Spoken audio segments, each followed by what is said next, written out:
Nakatakdang ipresenta ng House Prosecution Team sa paglilitis kay Vice President Sara Duterte ang mga opisyal mula sa Office of the Ombudsman, Anti-Money Laundering Council at Securities and Exchange Commission. Ito ang kinumpirma ni House Prosecutor at Bicol Saro Party List Representative Terry Ridon. Ang kongresista ang lead prosecutor para sa Article of Impeachment na hindi maipaliwanag na yaman ng Vice Presidente. Ang mga nasabing opisyal ay humarap sa House Justice Committee ng dinggin ng panel ang dalawang impeachment complaints laban kay VP Duterte.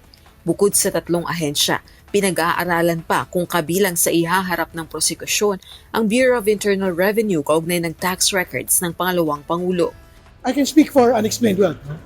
So, pasok pa rin po yung previous House proceedings, resource person. So, Ombudsman, SEC, yung pong NBI for other cases, AMLC, may isasalang din po ito.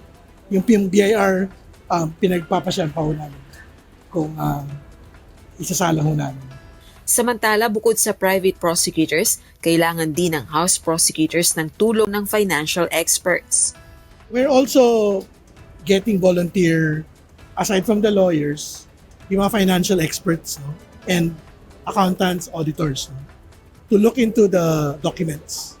Baka may ma-miss out kami ng mga financial analysis doon po sa AMLC records, SALENS, no?